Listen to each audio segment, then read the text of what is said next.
কালকে যেখানে ছিলাম এসপি সাহেব ওনার গোপন ঘরে আমাকে বলছিল, হুজুর যখন দেখবেন এই দেশে বিএনপি আর জামাত এই দুইটা দল মারামারি গন্ডগোল নিজেদের ভেতরে মনোমালিন্য করে সব আলাদা আলাদা হয়ে যাচ্ছে, দূরত্ব বাড়তেছে, তখন আপনি বিশ্বাস করতে পারেন ওই জালেমরা আবার আসার চেষ্টায় আছে। আমরা এটার পুনরাবৃত্তি হতে দেব না। উহুদের ময়দানে কিন্তু প্রথম আমাদের বিজয় হয়েছিল, এক কথা বলেন না কেন? কিন্তু এই বিজয়টা আমরা ধরে রাখতে পারিনি। এই বিজয়ের পরে পরে যখন নিজেরা মনে করলাম যে না সব আমাদের আয়ত্তে এসে গেছে, গনিমতের মাল পোড়ানো আরম্ভ হয়ে গেছে, এদিক থেকে খালিদ ইবনে ওয়ালিদ কিছু লোকজন পাহাড়ের কল ঘেঁষে গোপনে এসে জায়গায় 14 জন মানুষকে মেরে ফেলেছে। এই কথা বলছেন না কেন? আরে ভাই 15.5 বছরের জঞ্জাল, সব জায়গায় জালেমরা টপটো বটনরা ছিল, এখনো পর্যন্ত জালেম সব বিদায় নেয়নি। আমি তার কথা বলছি বারবার, উনি 15.5 বছর বৈষম্যের শিকার হয়েছিলেন। এখন এই কিছুদিন আগে তিনি 2 মাস আগে দায়িত্ব পেয়েছেন। তিনি গোপন বিষয় সব জানেন, সব বলছিলেন আমাকে। উহুদের ময়দানের এই দৃশ্যগুলো আমাকে চোখে আঙ্গুল দিয়ে বললেন যে উহুদের ময়দানের দৃশ্যের দিকে আপনি তাকান না কেন? আপনি এই কথা জাতিকে বোঝাতে পারেন না? প্রথমে তো আমাদের বিজয় হয়েছিল, কিন্তু আমরা ধরে রাখতে পারি নাই। গনিমতের মাল কুড়াতে গিয়ে এই বিপদে পড়েছি। মাঝখান থেকে বড় বড় সাহাবীগুলো শহীদ হয়ে গেল। কথা বলেন না কেন? জালেমরা বিদায় নিয়েছে ঠিক, কিন্তু তাদের দোসররা এখনো বিদায় নেয়নি। যেটা নিষিদ্ধ স্লোগান সেটা এই দেশে এখনো অনেকের মুখ দিয়ে বের হচ্ছে। কথা বলেন না কেন? গত কয়েকদিন আগে দেখছেন জয় বাংলায় স্লোগান এখনো দিচ্ছে। আরে আপনি তো নিষিদ্ধ হয়ে গেছেন এই দেশে। এই স্লোগান দিলে কমপক্ষে 6 মাস থেকে 6 বছর জেল। পুলিশের আইজি সাহেব কয়েকদিন আগেই ঘোষণা দিয়েছে যদি এই দলের নাম নিয়ে কেউ মিছিলেও বের হয় তার সন্ত্রাস বিরোধী আইনি মামলা দেওয়া হবে। এরপরও কোন সাহস এগুলো দিচ্ছেন? তার মানে বোঝা যাচ্ছে জালেমদের দোষর প্রেতাত্মা এখন ওই দেশে আছে। আর এই অবস্থায় যদি আমরা মনোমালিন্য করে গেছি, উহুদের ময়দানের মতো আমরা যদি এখন গনিমতের মাল পোড়ানো আরম্ভ করি, আরে ভাই ওদের বুদ্ধি বোঝেন, খালিদ ইবনে ওয়ালিদের মতো গোপন ষড়যন্ত্র করে আবার দেখুন উঠিয়ে দেবে। এই কথা বলে না কেন? এখন যারা এ ধান্দায় আছেন, এ ধান্দা বাদ দেন। পৃথিবীর ইতিহাস এইটাই বলে, কোন স্বৈরাচারের পতন হওয়ার পরে সে আবার ঘুরে দাঁড়িয়েছে, পৃথিবীর ইতিহাসে নেই। সুতরাং এরকম ইতিহাস দুনিয়ায় কিয়ামতের আগে আর রচনা হবে না ইনশাআল্লাহ। সেইটাই সব জায়গায় তৈরি হয়ে যাচ্ছে। আমরা সাবধান।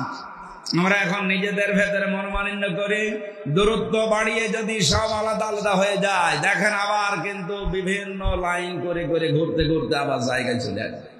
এমনি এখন মিথ্যা ছড়ানো আরম্ভ করেছে যেন আমরা যেন আবার উল্টা পাল্টা হয়ে না যায়। উহুদের ময়দানের মতো বিজয় যখন পেয়েছি, এখন গনিমতের দিকে তাকাতে গিয়ে যেন আমাদের আসল কাজ আবার হাতছাড়া হয়ে না যায়। আমরা যে যেখানে আছি সবাই মাজলুম। সে বিএনপি বলেন, জামাত ইসলাম বলেন, শিবির বলেন, ছাত্রী সংস্থা বলেন, ওই 14টা দল বাদ দিয়ে বাকি সবাই আমরা কম বেশি মজলুম। কথা বলে না কেন? হ্যাঁ, জামাতি ইসলামী, ইসলামী ছাত্র শিবির একটু বেশি, কারণ এরা ইসলামপন্থী হওয়ার কারণে। আপনি কি মনে করেন বিএনপি দেশে নির্যাতিত হয়নি? এক একজনের নামে 313টা, 500টা, 550টা মামলা আমি দেখেছি। বড়গোনার এক ভাই আমার সাথে ছিল, বললাম ভাই কয়টা মামলা দিয়েছে, কি করেন আপনি? বলছে বিএনপির সাংগঠনিক সম্পাদক ছিলাম ওই জেলা, 313টা মামলা। সে বদরের ময়দানে কয়জন ছিল যেন? কত? সরকারের কাজ দেখেছিল 313 জন বদরের সাহাবীদের নাম ঘোষণা দিয়েছে। আমার 2 মামলায় হাজিরা দিতে আমার জীবন শেষ হয়ে যায়। ঢাকায় তো, কুষ্টিয়া থেকে ঢাকা যাওয়া আসা 500 কিলোমিটার, আর ওর বাড়ি আরো দূরে, সেই বড়গোনা পাথরঘাটা।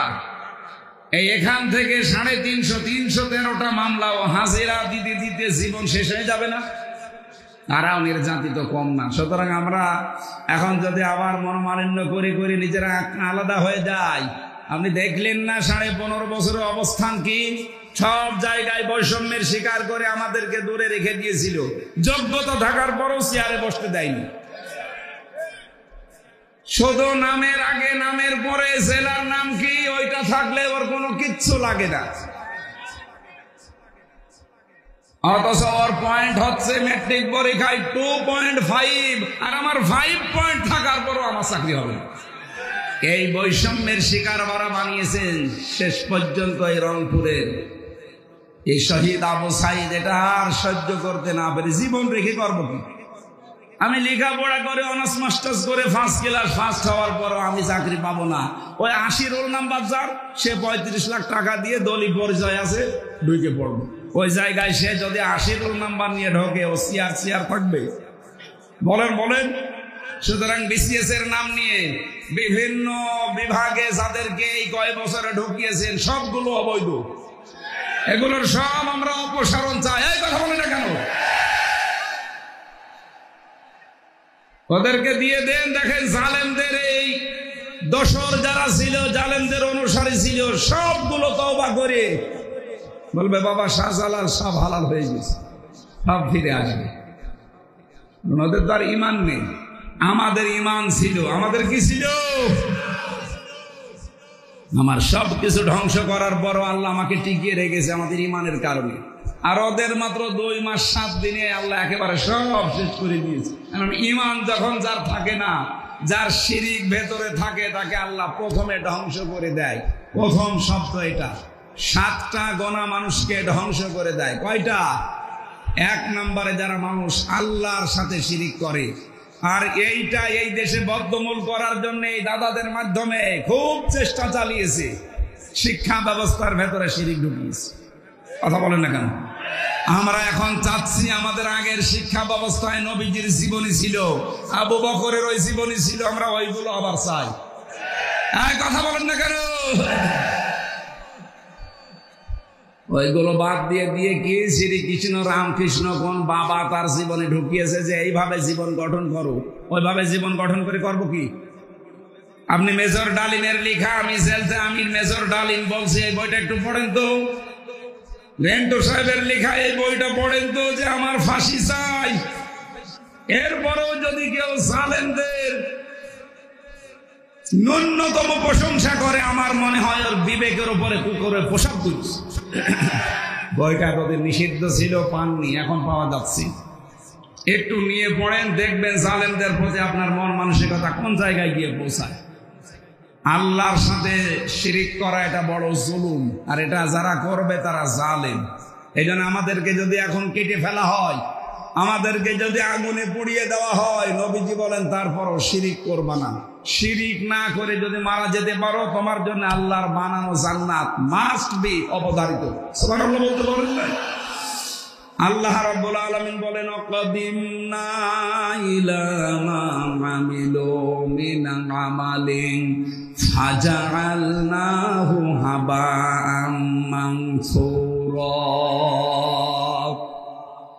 পৃথিবীর মানুষেরা, কিয়ামতে যেদিন তোমার আমলনামা আমার কাছে হাজির করা হবে, ওই দিন যদি আমলনামার ভেতরে দেখি যে কোনো শিরিক আছে, ওটা আর আমি দেখবো না, ধুলি কণার মতো মুখের উপরে নিক্ষেপ করা হবে। বলেন নাউজুবিল্লাহ। বাংলার মানুষেরা, আমি আবার বলছি, আমার সামনে শুধু এখন এই 10,000 মানুষ না, আমার সামনে 18 কোটি মানুষ। এখন থেকে আজকে সিদ্ধান্ত নেবেন, যারা শুনতে পাচ্ছেন মিডিয়ার মাধ্যমে তাদেরকে বলছি, জীবন যদি চলেও যায়, কোনোদিন আমরা আর শিরিক করব না। বলেন না কেন? আরো জোরে বলেন। এই দেশে যে কথাটা জারি করা আছে, সমস্ত ক্ষমতার উৎস জনগণ, এটা শিরিক। কুলিল্লাহুম্মা মালিকাল মুলক, এই আয়াত অনুযায়ী আল্লাহ বলেন আমি রাজত্বের মালিক, যাকে ইচ্ছা তাকে দান করি। সুতরাং ক্ষমতা জনগণের না আল্লাহর। আরো জোরে। যারা এই বিশ্বাসে আছেন, যে দলের লোক হন, ওখান থেকে আজকেই ফিরে আসেন। ক্ষমতার উৎস আল্লাহ, এইটাই আপনাকে বিশ্বাস করে মানা লাগবে। এই শব্দটা যাদের দলীয় কায়দায় লিখা নেই ওই দল করাও মুসলমানদের জন্য জায়েজ নেই। না, আমার মনে হয় আপনার মন খারাপ হয়ে গেল। আরে ভাই, আমি কোরআন শরীফ কি করেন, কি গুরুত্বপূর্ণ সময় ঝামেলা করেন। কোন প্রশ্ন দিলে মোনাজাতের পরে দেব। হ্যাঁ, যেটা বলতে চাই এটা ক্লিয়ার হওয়া লাগবে, নয়তো মাহফিল দিয়ে করবেন কি? আপনি 10 দিন এভাবে শুনলেন, শোনার পরে যদি ওই শিরিক নিয়েই মারা যান, আপনি আর ওই জালেমরা তো একই। এই মাহফিল বছরে বছরে না দিয়ে আমার মনে হয় ওই কীর্তন দেওয়া ভালো, কারণ ওরা কীর্তন দিয়ে শিরিক করে মারা যাচ্ছে, আর আপনি এইটা দিয়ে ওই বিশ্বাস নিয়ে মারা যাচ্ছে। আজকে থেকে সিদ্ধান্ত পাল্টান, ক্ষমতার উৎস আরো জোরে বলেন। এটা যদি না বলতে পারেন তাহলে নামাজ বাদ দেন, আপনি আল্লাহু আকবার দিয়ে নামাজ পড়েন। আল্লাহু আকবার মানে আল্লাহ সবচেয়ে বড়। এই কথাটা মুনাফিকি হয়ে যাচ্ছে না? যাদের দলীয় কায়দায় এই শব্দটা লেখা নেই তারা যেন সব আন্দোলন করে এটা লেখেন। এইটা ছিল না, এই জন্য জামাত ইসলামকে নিষিদ্ধ করেছিল। কথা বলে না কেন? আল্লাহ শেষ পর্যন্ত এত রাগ করেছেন, যারা নিষিদ্ধ করেছে 5 দিন পরে আল্লাহ তাদেরকে উল্টা করে নিষিদ্ধ করেছে। আমরা মুশরিক হয়ে মারা যেতে চাই না, আমরা ধ্বংস হয়ে যাব যদি শিরিক করি। সুতরাং যারা এখনো পর্যন্ত বাইরে বসে বসে মানুষকে, বিদেশি প্রভুদেরকে এটা বোঝাচ্ছেন যে আমরা নির্বাচিত ছিলাম, আমাদেরকে উৎখাত করেছে, এই মিথ্যা কথা বলার মাধ্যমে নিজের জন্মকে খারাপ করবেন না। যার সন্তানদের 9টা বা 13টা গুণাগুণ পাওয়া যায় কোরআনে, তার ভেতরে অন্যতম এই গুণ, ওরা কথা বললে মিথ্যা কথা বলে। আপনি কি জারজ নাকি? এত মিথ্যা কথা বলেন কেন? আপনি কোরআন শরীফ হাতে নিয়ে, বুকে নিয়ে, যে ধর্মে আছেন ওই ধর্মের গ্রন্থ হাতে নিয়ে আপনার ইবাদত খানায় উঠে বলেন তো যে আমি নির্বাচিত ছিলাম এই 15.5 বছরে। আপনি বলতে পারবেন না। হ্যাঁ, আপনি বলতে পারবেন, কারণ আপনি ধর্ম মানেন না। ধর্মকে হাতিয়ার হিসাবে আপনি ব্যবহার করেছিলেন। কথা বলেন না কেন? আপনার মাথার পট্টি, হাতের তসবি, মুখের যে দাড়ি দেখলাম, এটা যে মেকি দরবেশ প্রমাণ করে দিয়েছে। এটা করেছিলেন মানুষকে ধোঁকা দিয়ে, বোকা বানিয়ে কোটিপতি হওয়ার জন্য। হয়েছিল, এখন আবার ফেরত দেওয়া লাগতেছে। 300 এমপি এবং নির্বাচন কমিশনে 15 জন দায়িত্ব ছিল, একজন পটল তুলেছে, এখনো 14 জন আছে। এদের সবার নামে দুদকে মামলা হয়েছে। এদের সম্পদ এই 15.5 বছরে কোথা থেকে এসেছে, কোথায় যাচ্ছে, সব হিসাব নেওয়া হচ্ছে।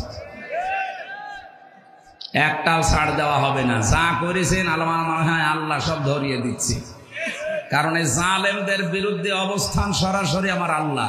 কার বলেন? এই কথা যারা এখনো ছড়াচ্ছেন, আজকেও ছড়িয়েছে। কয়েকটা বিশ্বের খবর আমি পেয়েছি, তারা ওখানে লোকজন পাঠিয়ে বলছে আমরা নির্বাচিত ছিলাম, আমাদেরকে উৎখাত করেছি। এই মিথ্যা কথা দুনিয়ার মানুষও এখন জেনে ফেলছে। আমরাও এটা যেন বেশি বেশি ছড়াই, কারণ নির্বাচনই হয়নি। আপনি নির্বাচিত হইলেন কি করে?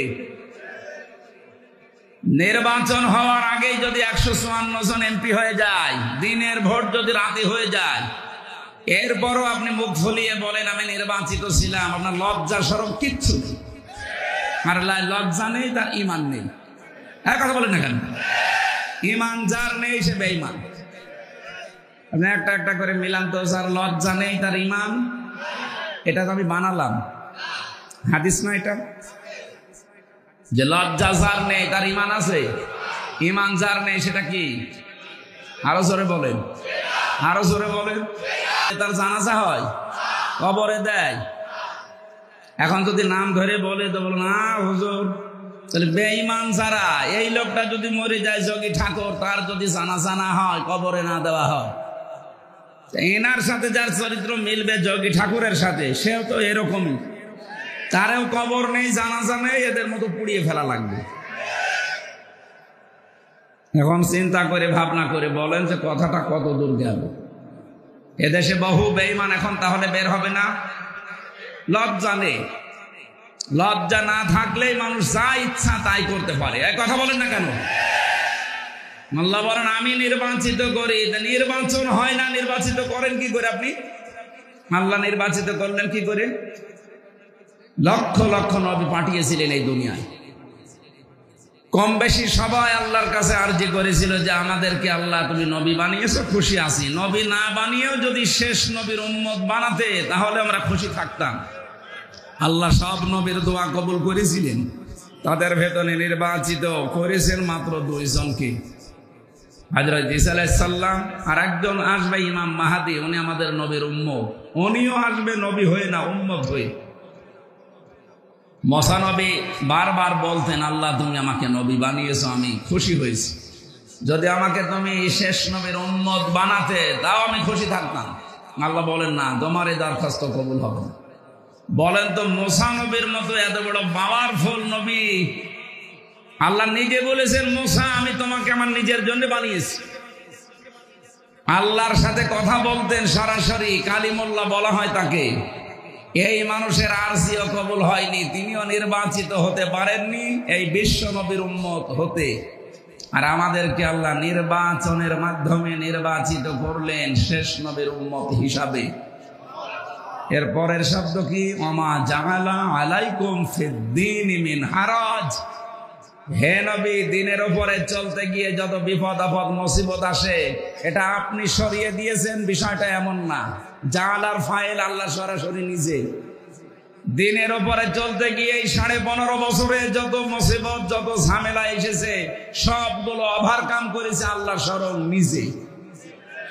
নাই তো দেখেন তো, ইসলামপন্থী যারা এদেশে বিশেষ করে দিনের উপরে চলতো, হ্যাঁ মুনাফিকদের কথা বাদ দিলাম, শুধু ইসলামের উপরে চলার কারণে তাদের যোগ্যতা আছে, এরপরও তাদের যে জায়গাটা পাওয়ার কথা ওই জায়গায় যেতে দেয়নি, যেখানে যাওয়ার কথা পৌঁছানোর কথা ওই জায়গায় যেতে দেয়নি। তাদের পেছনে পরীক্ষা নিরীক্ষা করে দেখেছে না ইসলাম মানে সব বন্ধ করে দিয়েছে। এক কথা বলেন না কেন? এটা যে কত বড় জুলুম, এই 15.5 বছরে যারা এটা করেছেন এখন তাদের উপরে এটা করা দরকার। আপনি টের পাবেন যে বাস্তবতা কত কঠিন।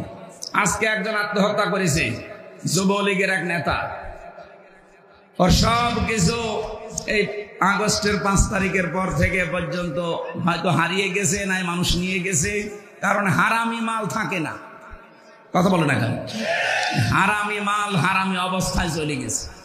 যারাই নিয়েছে হয় মারধর করে হোক, চুরি করে হোক, ডাকাতি করে হোক, ছিনতাই করে হোক, যে যেভাবে পাইছে নিয়েছে। আপনি নিয়ে এসেছিলেন ওইভাবে, চলেও গেছে ওইভাবে। এখন তার বাস্তব প্র্যাকটিক্যাল লাইফ চালানো হয়ে গেছে বড় কঠিন, আজকে আত্মহত্যা করছে। আপনি যদি এতটুকু সহ্য করে 2.5 মাসের ভেতরে আত্মহত্যা করেন, 15.5 বছর যাদের উপরে এই অবস্থা ছিল তাদের তো আরো আগে মরে যাওয়ার দরকার ছিল। তারা ঠিকই আছে না? কিয়ামত পর্যন্ত এই অবস্থায় থাকলেও তারা ঠিকই থাকবে।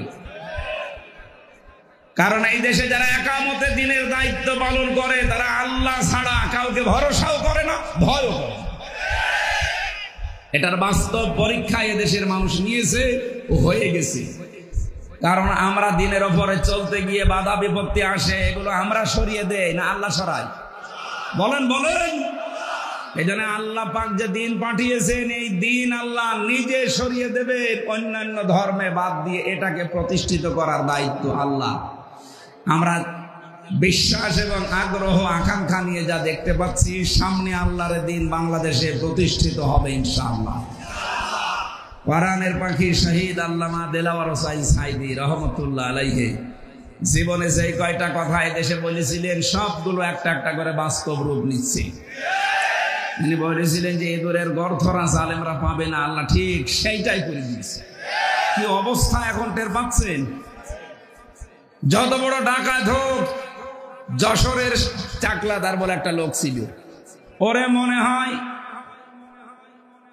কোন মহিলার পেটে যদি সন্তান থাকতো, ওরে দেখলে ওর নাম শুনলে ও ডেলিভারি পর্যন্ত যাওয়া লাগতো না, বাকিটা নাই বললাম না, এরকম ভয়ঙ্কর লোক। অথচ আল্লাহ তার এত অপমান অপদস্থ এবং এমন ভয় দিয়েছে, আপনি যশোরে খোঁজ খবর নিয়ে দেখেন, জান্নাত বানিয়েছিল, সব জনগণ গুড়িয়ে দিয়েছে। কারণ ওটা বানানো হারামি টাকা দিয়ে, চলেও গেছে হারামি কাজে। জনগণ একটাও নেয়নি, সব পুড়িয়ে নষ্ট করে দিয়েছে। আমরা যেটা বলার জন্য এ পর্যন্ত বারবার রিপিট করছি, দুনিয়াতে আল্লাহ পাঠিয়েছেন দিন, এটার খাদেম আমরা, এটার মালিক আমরা না। আমরা চেষ্টা চালিয়ে যাব এই দেশে যেন আল্লাহর দিন কায়েম করা যায়। হলে ভালো, না হলেও আমাদের কোনো লস নেই, আমাদের বেতন আছে। কথা বলেন না কেন? আমাদের বেতন দেওয়া হবে বিকাল 5টায়, তার মানে জীবনের শেষ দিন। ওয়াবুদ রাব্বাকা হাত্তা ইয়াতিয়াকাল ইয়াকিন। দিনের আমি 8 নাম্বার অর্থ বলেছিলাম না? দিন মানে ইবাদত। দিন মানে কি বলেন বলেন? সুতরাং আমরা যেন ইবাদত ওই পর্যন্ত করি, দিন ওই পর্যন্ত মানি যতক্ষণ আমার কাছে ইয়াকিন না আসে, মরণ না আসে। মরণ পর্যন্ত আমাদের জীবনের টার্গেটই এইটা যে এই দেশে কি করে দিন কায়েম করা যায়। আমি নাম ধরেই বলছি, এ দেশে যারা একামতে দিন কায়েম করতে চায় তাদেরকে জিজ্ঞাসা করেন তো, ধরে ধরে এক একটারে, যাই তোরা কি চাস এই দেশে জামাত ইসলাম প্রতিষ্ঠা হোক? আন্দাজে না বুঝে বলছে জামাত ইসলাম প্রতিষ্ঠা চাই কোন কারণে? আমরা চাই এদেশে আল্লাহর দিন প্রতিষ্ঠা হোক। যেহেতু জামাত ইসলাম এই কাজটা করে সর্বাগ্নে বেশি, সবার উপরে এরা আছে, এই কারণে আমরা এটা সাপোর্ট করি। অন্য কোন দল যদি এর চাইতে ভালো অবস্থানে থাকে, বিশ্বাস করেন এক্ষুনি সব জামাত বাদ দিয়ে ওই দলে যাবে। কিন্তু আমরা দেখতে পাচ্ছি 15.5 বছরে জেল জুলুম, মানুষকে গম করা, খুন করা, আয়না ঘরে রাখা সবচাইতে বেশি হয়েছে জামাত ইসলামের লোক। যারা গম ছিল বড় বড়, আপনি তাকান তো, ব্যারিস্টার আরমান, আমান আজমি, কোন দলের লোক? এক কথা বলেন না কেন? নবীজি তো জানিয়েছেন হক দল ওইটা, যখন দেখবা বাতিলরা তাদেরকে টার্গেট নিয়েছে। আমরা তো এই 15.5 বছরে বহু হুজুরকেও দেখেছি বাতিল তাদের টার্গেট করেনি, টার্গেট করেছে ওই প্যান্ট শার্ট পরা মানুষটা, যে লোকটা এদেশে দিন কায়েম করার চেষ্টা চালাচ্ছে। সুতরাং হক দল এইটাই। যারা এগুলোতে আছেন কখনো হীনমন্যতায় ভুগবেন না, কখনো নিজেকে ছোট মনে করবেন না। আপনার মনটা হবে উদার, আনন্দে যে আপনাকে আল্লাহ নির্বাচিত করেছেন তার দ্বীনের জন্য। আর এর উপরে চলতে যত বিপদ আসবে একটাও আল্লাহ রাখবে না, নিজের থেকে দূর করে দেবে। নবীজি বলেন ইসলামের যে খুঁটি আছে এটা কিন্তু দুলতেই থাকবে, ইসলামের যে নিয়ম নীতি আছে এটা চলতেই থাকবে। আমি হাদিসটা কোট করেছি এটাকে বাস্তবে নেওয়ার জন্য। আলা ইন্না রহাল ইসলামি দায়রাতুন ফাদুরু মাল কিতাবি হাইসুদার। হে আমার উম্মতেরা, পৃথিবীতে ওই রকম সময় যখন আসবে তখন তোমরা নিজেরা দ্বীনের সাথে, কিতাবের সাথে একনিষ্ঠভাবে লেগে থাকবে। আর একটা কথা হাদিসের পাতার পরে এসেছে, আলা ইন্নাল কিতাবা ওয়াস সুলতানা লা ইফতারিকান। পৃথিবীতে এমন সময় এসে যাবে, এদিকে তাকান, নবীজির কথা, আলা ইন্নাল কিতাবা ওয়াস সুলতানা লা ইফতারিকান। সাবধান, জেনে রেখো অতি শীঘ্রই আল্লাহর কোরআনকে এবং রাজ্য রাজনীতিকে অনেকে আলাদা করে ফেলবে, বলবে কোরআন শরীফ আলাদা, রাজনীতি আলাদা। এ কথা অনেকে এখন বলছে না? শেষের কথা ছিল ফালা তুফারিকুল কিতাব, যে যা বলে বলুক, তোমরা আল্লাহর কিতাব থেকে কখনো নিজেদেরকে, কিতাবের রাজনীতি করা থেকে নিজেদেরকে আলাদা করবা না। আমরা নবীর এই হাদিসকে মানতে রাজি আছি না? জীবন একদিকে চলে যাক, তামাম দুনিয়া, এই হাদিস আমি মেনে তারপরে দুনিয়া ত্যাগ করব। কখনো আল্লাহর কোরআন এবং রাজনীতি আমি আলাদা করতে চাই না। কোরআনের রাজনীতি আছে এই জন্য আমি রাজনীতি করি, কোরআনের সমাজনীতি আছে এই জন্য আমি সমাজনীতি করি। এ কথা বলেন না কেন? কোরআনে যদি অর্থনীতি না থাকতো আমি আজকে থেকে সুদ খাতাম। হ্যাঁ, কোরআনে যদি না থাকতো যে সুদ খেলে মায়ের সাথে জেনা করার গুনাহ হয়, নবীর এই হাদিসে আজকে থেকে আমি সুদ খাওয়া আরম্ভ করতাম। যেহেতু কোরআনে আছে এই জন্য আমি সুদ খাই না, কোরআনে আছে এই জন্য আমি রাজনীতি করি। কোরআনের সাথে যার সম্পর্ক ওইটা নিয়ে আমি আনন্দিত। এই আনন্দ করার ঘোষণা দিয়েছেন কে? ফাবিযালিকা ফালিয়াফরাহু। কোরআন যারা পেয়েছো তারা যেন আনন্দ উল্লাস করো। আমরা এই জন্য আজকের এই ময়দানে এসে আনন্দিত। আমাদের মনে আনন্দ লাগছে না? বলেন বলেন। বৃষ্টি ভেজা, এই যে কাদা পানি, এরপরও কষ্ট করে যারা বসে আছেন কোরআন শোনার জন্য, আসেন আমরা একেবারে সরাসরি কোরআনে যাচ্ছি। একটা আয়াত পড়েছি সূরা আনআমের 151 নম্বর আয়াত। বিশ্বনবী যদি এখন বেঁচে থাকতেন, আর নবী যদি এই নীলফামারী কিশোরগঞ্জ এই বাজারের উপর দিয়ে যেতেন, এখানে যদি এসে বলতেন আমার উম্মতেরা সব এখানে বসো, আল্লাহ তোমাদের উপরে কি কি বিষয় এই দুনিয়ায় হারাম ঘোষণা দিয়েছে আমি তোমাদেরকে তেলাওয়াত করে করে শোনাই, শুনতেন না? এই বলেন না কেন? নবীজি এখন নেই, ওই দায়িত্বটা এখন আলেমদের উপরে। আল উলামা ওয়ারাসাতুল আম্বিয়া, নবীরা রেখে গেছে যারা আলেম তারা নবীর ওয়ারিস। ওনারা দিনার দেরহাম রাখেননি, রেখেছিলেন এলেম। যারা এলেম পেয়েছে ওরা নবীর উত্তরাধিকারী। আমরা একটু সিটা ফোটা পেয়েছি, সেই হিসাবে দাবি নিয়ে আপনার সামনে বসে আছি। নবীজি যেভাবে তেলাওয়াত করে করে আপনাদেরকে শোনাতেন, হয়তো ওইভাবে হবে না। যতটুকু পড়া যায় আমার ঈমান থেকে আমি আজকে তেলাওয়াত করে শোনাচ্ছি যে কি কি বিষয় আল্লাহ আমাদের উপরে হারাম করলেন। আমরা জেনে শুনে যদি কোনো হারাম কাজ করি, আমাদের জন্য বানানো বাগান জান্নাত হারাম হয়ে যাবে। কথা বলেন না কেন? ইনতাজতানিবু কাবাইরা, যদি বেঁচে থাকতে পারো বড় বড় গোনা থেকে, কবিরা গোনা যেগুলো আল্লাহ বলেন এগুলো থেকে বেঁচে থাকো, তোমাদের ছোটখাটো অপরাধ আমি আল্লাহ তো মাফ করে দেবই। অনেদখিলকুম মদখলান কারিমা, এমন বাগানে প্রবেশ করাবো যেখানে গেলে শুধু সম্মান আর সম্মান পাওয়া যাবে। বলেন সুবহানাল্লাহ। আমরা এবার তেলাওয়াত করছি, জবান খুলে কোরআনে প্রবেশ করে না। আউযু বিল্লাহি মিনাশ শাইতানির রাজিম। বিসমিল্লাহির রহমানির রহিম।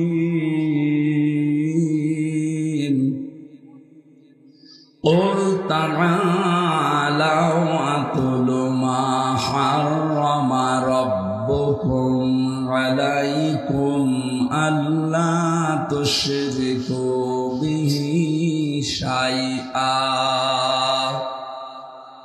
আল্লাহ পাক বলেন, নবী আপনি বলুন। এখানে কথা বলা যাবে না ভাই, এখানে একটা প্রশ্ন আছে। শব্দটা আল্লাহ আরম্ভ করলেন এই আয়াতটা কুল দিয়ে। কি দিয়ে? যেহেতু এই বিষয়টা নবীজির মাধ্যমে আল্লাহ বলাবেন, এই জন্য কুল দিয়েছেন। পুরা কোরআন শরীফে আল্লাহর সাথে সম্পর্কিত কোনো বিষয় সেখানে দেখবেন কুল শব্দ নেই। সেখানে আল্লাহ সরাসরি বান্দার সাথে ঘোষণা দিয়েছেন, ওয়াইদা সালাকা ইবাদি আন্নি ফাইন্নি করিব।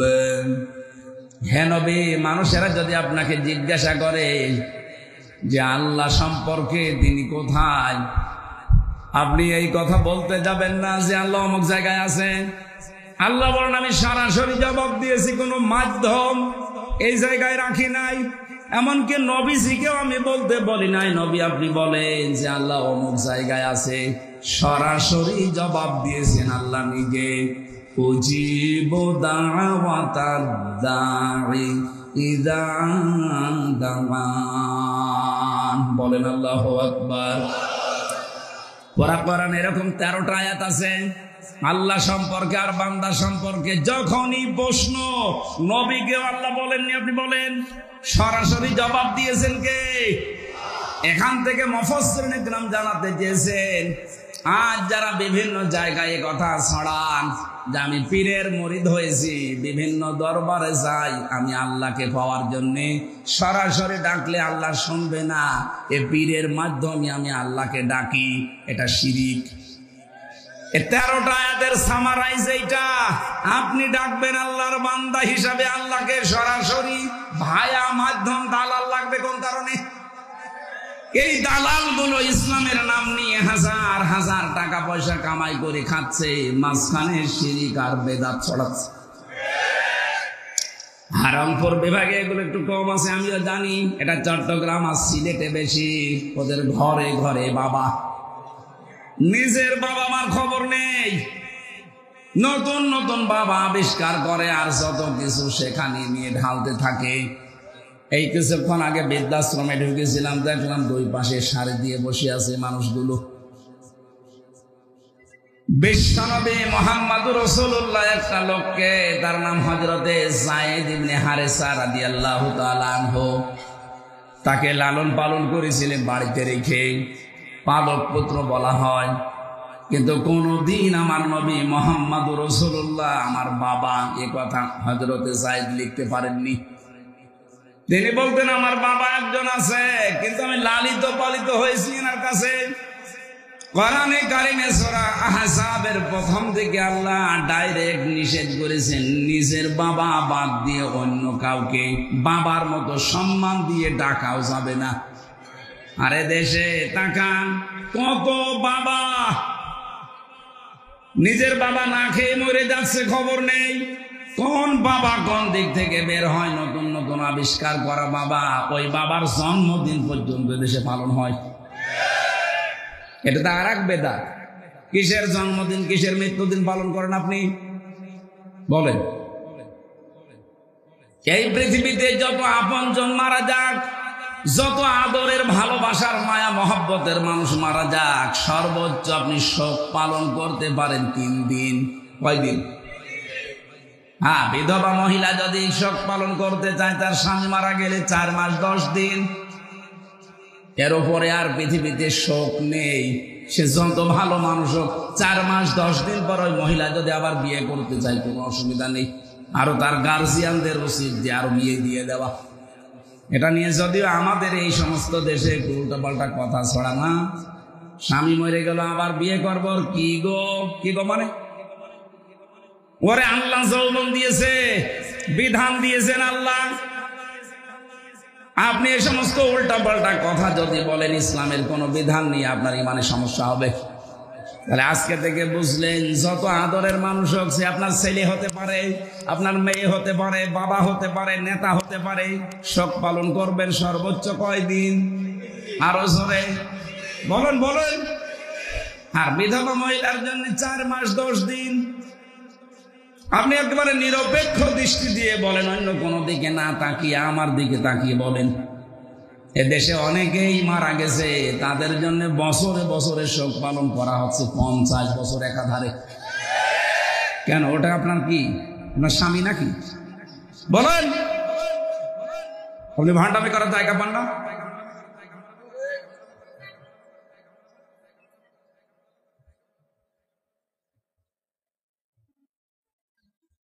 আমি জানি অনেকের বাড়ার মন পাওয়া যাবে না। চার দোকানে এখন এসে গেবত শুরু করবে যে হুজুর মনে হয় উল্টা দিকে যাচ্ছে। আরে ভাই, উল্টা দিকে না, নবীজি আসলে নবীজি এই হাদিসটাই শোনাতেন। কথা বলেন না কেন? সব পালন করবেন এখন থেকে, যেই মারা যাক। আপনার বউ যদি মরে যায়, যাক, কয়দিন? বলেন। আর মেয়ে লোকের জন্য তার শুধু স্বামী মারা গেলে, ওখানে একটা বিষয় লুকিয়ে আছে, গোপন বিষয়। এই জন্য ওদেরকে 4 মাস 10 দিন সময় দেওয়া হয়। 3 মাস একাধারে, যেহেতু তার মাসে 3 দিন 5 দিন 7 দিন শরীর খারাপ থাকে, সন্তান হবার একটা সময় আছে। এখানে আমার মনে হয় এই মাসলা না বলাই ভালো, আপনারা বুঝবেন না। 3 মাস তো সতর্কতার জন্যে ইসলাম আরো 1 মাস 10 দিন বেশি দিয়েছে, যেন আরো বেশি সতর্কতা অবলম্বন করে। এর বাইরে যেহেতু কোনো শখ নেই, আজকে থেকে এইটা আমরা এই দেশে আর পালন করব না। সে যে মারা যায় যাক, এটা নিয়মই, আসবে মরে যাবে, এইটাই নিয়ম। এটা মানা যাবে না সামনে বছর থেকে। সামনে বছর আসতে তো অনেক দেরি আছে, এখন থেকেই মানা যাবে। এই জন্য আমাদের দেশে রাষ্ট্রীয় ছুটি যে কয়দিন ঘোষণা হয়েছে, এই কয়দিনের ভেতরে কারো মৃত্যু দিন নেই। কথা বলছে না কেন? আজকে দেখেন রাষ্ট্রীয় ছুটি যে কয়দিন ঘোষণা হয়েছে, ওই আগের মতো প্রতিদিন ছুটি। গরু ছাগল মরে যায়, ছুটি আজকে। প্রথম শব্দটা কি বলেছিলাম? আল্লাহ পাক এবং বান্দার ভেতরে কোনো দালাল, কোনো মাধ্যম, কোনো ওসিলা না, ওনারা যে আয়াত দিয়ে দলিল দেয় অবতাগু ইলাইহিল ওয়াসিলা, আল্লাহ পর্যন্ত পৌঁছাতে ওসিলা তালাশ করো। আরে ওসিলা মানে ওরা পীর বানিয়েছে, দরবেশ বানিয়েছে, বলি আল্লাহর নাম দেয় যে এরা ওসিলা। অথচ ওসিলা শব্দের তাফসিরে দুইটা শব্দ বেশি লেখা আছে। এক নম্বরে ওসিলা মানে নেক কাজ, দুই নম্বরে ওসিলা মানে নবীর সম্মান। আপনি পীর সাহেব পেলেন কোথায়? সুতরাং নীলফামারীবাসী এলাকার মানুষেরা যেহেতু গরিব মানুষ আর এরা আবেগ প্রবণ বেশি, আন্দাজে ওসিলা তালাশ করার জন্য চলে যাচ্ছে লালনের মাজার কুষ্টিয়ায়। মনে করছে এটা ওসিলা, এরে ধরলে আল্লাহ পর্যন্ত যাওয়া যাবে। আরে ভাই, এই বিশ্বাসী তো মুশরিকদের সূরা আহজাবের জমারের ভেতরে আছে। আল্লাহ পাক বলেন, হে নবী, ওদেরকে যদি প্রশ্ন করো যে এই যে দেবতার পূজা কেন করো, ওরা বলবে আমরা দেবতার পূজা করি না, আমরা করি এর পূজার মাধ্যমে যেন আল্লাহ পাওয়া যায়। আজ এই দেশে যারা পীর পূজা করে, যারা দরগা পূজা করে, দুর্গা পূজা করে, জিজ্ঞাসা করলে একবারও বলে না যে এদের পূজা আমরা করি, বলে একবারে আমরা আল্লাহকে পাওয়ার জন্য এদের মাধ্যমে যেতে চাই। কথা 1500 বছর আগে ওই মুশরিকরা যা বলতো, এখন এ দেশের বহু মুসলমান এই একই কথা বলছে। কথা বলেন ঠিক কিনা? না আমরা আজকে থেকে পাগল ভালো হয়ে গেছি? কথা বলেন এখানে। আমার জীবনের একটা আফসোস, আল্লাহ আমারে কুষ্টিয়া জেলায় জন্ম দিয়েছে। পৃথিবীর একটাই মাত্র জেলা যেখানে পুলিশ গাঁজা খাওয়ায় পাহারা দিয়ে। হ্যাঁ, পৃথিবীর কোন জায়গায় নেই যেখানে গাঁজা খাওয়ায় পুলিশ পাহারা দিয়ে। যেখানে গাঁজা খাবেন পুলিশ আরো ধরে নিয়ে যাবে। কিন্তু একটা নিরাপদ জায়গা, পুলিশ দেখলাম দাঁড়িয়ে আছে 2-3 জন, আর সব টানতেছে, ধোঁয়ায় অন্ধকার হয়ে যাচ্ছে। পুলিশও 2-1টা টান দেয়, কারণ অত ডিউটি পালন করতে করতে ওদের তো মন চাচ্ছে দেখি কেমন লাগে।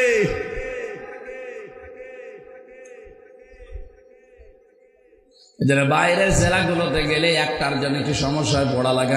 গাঁজার বিরুদ্ধে ওয়াজ করেন, আপনার জেলায় তো এটার সাপ্লাই বেশি। আমি জেলখানার ভেতরে থাকাকালীন 3 বছরে দেখেছিলাম গাঁজার প্রতি মানুষের এত নেশা, এত বেশি আকর্ষণ। ওই যে জেলখানার বারান্দায় যে টব, ওই টবের ভেতরে গাঁজা গাছ লাগিয়েছে, অথচ গাছার জন্য ধরা পড়েছে। জেলার আর সোফার যখন মাঝে মাঝে আসতো, একদিন ধরা পড়েছে, দেখলাম বিচার করছে, বললাম কি হয়েছে? রাইটার আমারে বলছে, হুজুর গাঁজার গাছ লাগিয়েছে। নীলফামারীবাসী, আমার মূল কথা এইটা, আল্লাহকে ডাকতে হলে কোনো মাধ্যম তালাশ করার দরকার নেই। একবারে আপনি আল্লাহকে ডাকবেন, কারণ আল্লাহ আপনাকে হাতে করে বানিয়েছেন। সুবহানাল্লাহ বলতে পারেন না? ওমা কুন্না আনিল খালকি গাফিলিন, আমি আমার কোন সৃষ্টি সম্পর্কে গাফেল না। সব সৃষ্টি আমার নখদর্পণে আছে। এমনকি পানির নিচে, সাগরের নিচে, পাথরের উপরে কালো পিপিলিকা খোদার যন্ত্রণায় যখন চিৎকার মারে, ওইটা আমি আল্লাহ আরশে বসে শুনতে পাই।